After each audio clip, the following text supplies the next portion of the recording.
Growing up, I've always wanted to be a taco, and now I can because I have this freaking tortilla blanket. Hello you guys, welcome back to a new day, new video. My name is Tiffany. You guys never seen my face before. Hello, I'm Tiffany and it's very nice to meet you. Today I kind of got ready, like I did my makeup, I did my hair, and well, kind of, because I got really lazy, so this like portion of my hair is not even curled, and that's why it's back there, so you guys can't see that.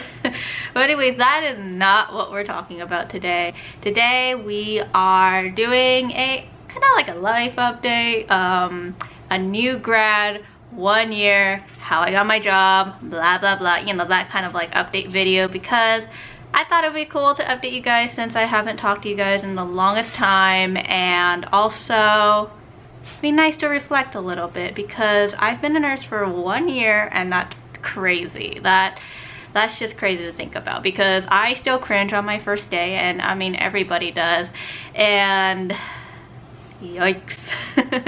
But let's start from the beginning. Where should we even start? Let's do a timeline, I guess.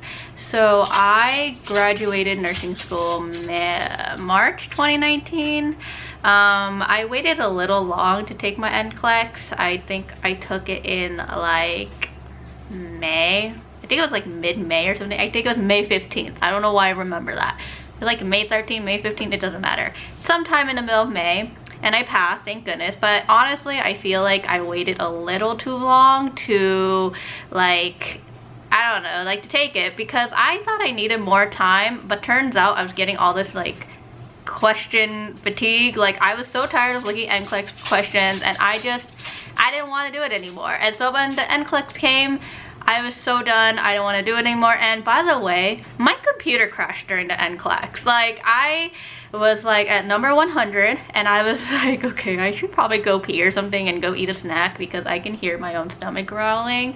So I got up to the bathroom, and like you have to raise your hand and you have them like log you out or whatever. So I went to the bathroom, I came back, the computer would not log back in. I was like, oh my gosh, please tell me I don't have to do this again, because I really don't want to. And it was already pretty bad. Like, you know, like the NCLEX, you either get like easy questions, hard questions, you get a mix of them. I was already at 100. I was like, shit, I'm not gonna pass. And when I hit 101, I was like, you know what? I'm gonna go pee. I come back, computer doesn't work, and I was just like, oh my god, oh my god, oh my god. And then they just restarted the computer, and luckily like my questions were still there, and I was still on the question number 100, so we were good. But I don't know why technology just hates me, because if you guys see my vlog from like nursing school, my computer also crashed during my exam, so I don't know. I really don't. But anyways, yeah, so I passed my NCLEX, thank goodness, and then I started applying for jobs. I think I was kind of late to the job hunting because, well, obviously because the new grad positions were already filled up, so I started applying for random stuff, and I got rejected, and then suddenly like I got one like interview offer, and I was super excited, which people thought was weird because it was just an interview, but to me it was still a win, because the fact that they were even going to consider me, it was very exciting. Since it was like my one and only interview, I went ham on like the studying. I created a freaking portfolio, you guys. Like I will go through this and show you guys like what you guys need to know. I probably won't go through like all of it just because it has personal information on it, but I'll like give you like the rundown. When I was like doing my senior preceptorship thingy in nursing school, my professor was like really stressing the importance of a professional portfolio, and that more employers are looking for this. Maybe it's not as common yet, because when I like took this thing out, they thought it was kind of weird. Like well, not weird, they were like, whoa, you're so prepared, and I was like, well, I had nothing better to do. That's what happens when you're fun employed. So anyways, let's go through this. So the first page we have, and if I'm looking down, I'm looking at this, the first page we have is a resume. I brought like a couple copies just because I wanted to give each like interviewer one. I remember I gave them one and then they wanted to make copies and I'm like, oh, I have like 5 here, take them all. And they're like, wow. So bring copies, they'll be impressed. Then the next one is I have a copy of my cover letter just for, you know, for in case they need it. And then the next one, I just have a copy of my license. You can print that from the Nevada state, or I don't know, whatever state of board of nursing you're from. Mine's from Nevada, obviously, so I have a copy of that just for in case they need it.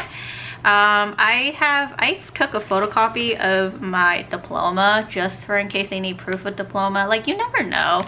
So I brought that.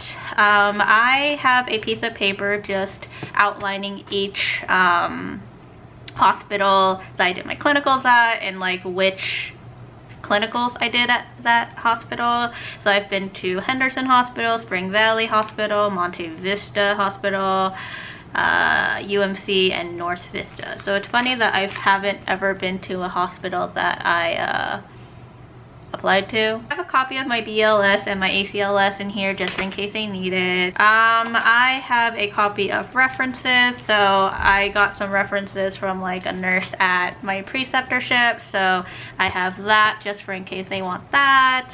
I also have a certificate for Honor Society. I have that just for in case they need like extracurriculars and whatever. And when I was in, I guess I can show you guys this, but when I was in senior practicum, we had to fill out this form, and you guys are probably gonna see it when you guys get to senior practicum if you guys go to Roseman, obviously. And we just had to kind of document the hours and the dates and what we did that day, and then the mentor or our professor would sign off and write down how many hours that we did for practicum. I completed 108, so that's exciting. So I don't even remember what they asked me at this interview, I'm not gonna lie. It's all a blur. I just remember that I made them laugh and that was it.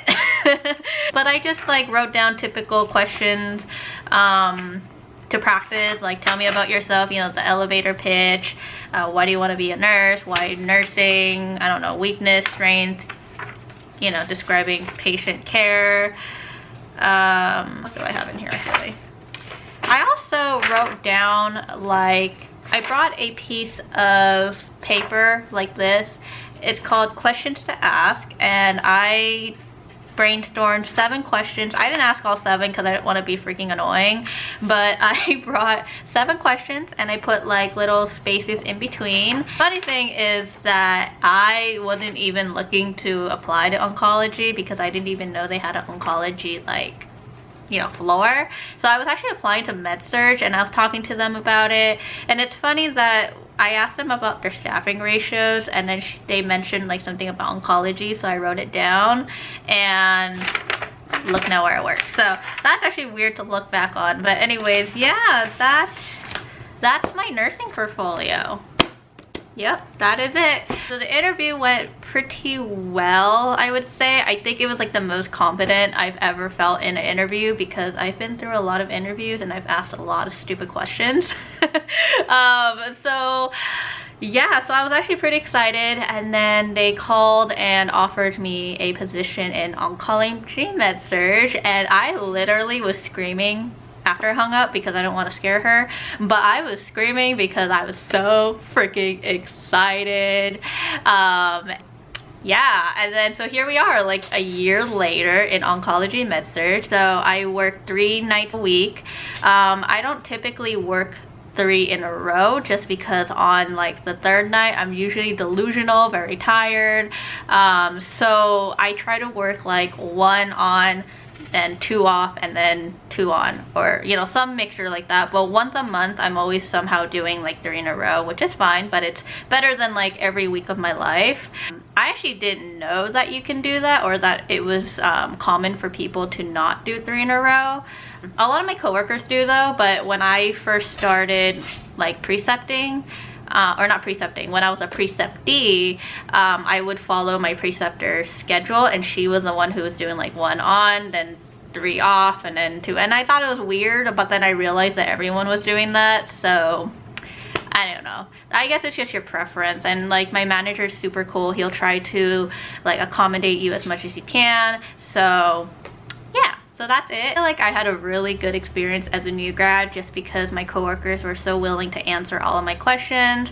I think it's really important to ask questions as a new grad because I mean, personally, now that I'm not so much of a new grad, I would much rather have the new grad ask like 1,000 questions than assume that they know everything and then make a fatal mistake, you know? So for me, I'd rather be more careful than accidentally, you know, take someone or like hurt someone, you know, potentially. So it's always really good to ask questions, and it's okay to not know everything, and we're always learning something new every day. And that's the thing about nursing, is that you won't really know until you experience it. It's so much different when someone's telling you versus if you're hands-on in there, like trying to handle the situation. So don't fret. It's okay, don't be afraid, you're gonna be fine.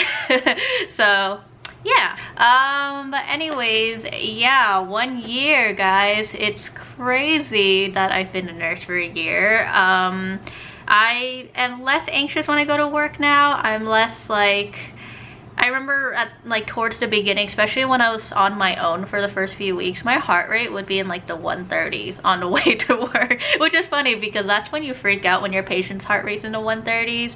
But yeah, so it's really weird that now I'm a little calmer, but I feel like back then I was just really worried about what kind of patients I was gonna get because I didn't know if I could handle it.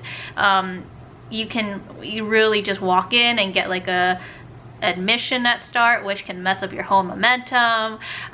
You can, you know, have some type of emergency at the beginning. Sometimes we get CNA, sometimes we don't, and sometimes, so that can really like affect how you start your shift. So now that it's been a year, I've really gotten better about, you know, figuring out how to manage my time correctly, and I'm also not as pressed to, you know, finish everything at a certain time. Like, of course you want to like meet that, you know, criteria, not like criteria, but you know, meet the goal as much as possible.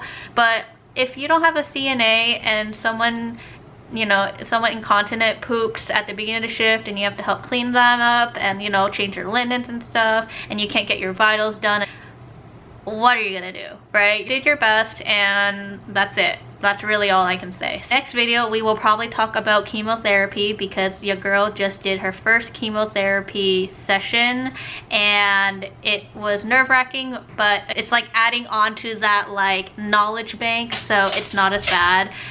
But yeah, we'll talk about that in the next video. So thank you guys so much for watching. If this was boring, I'm so sorry, but here we are. So I'm gonna go be a taco.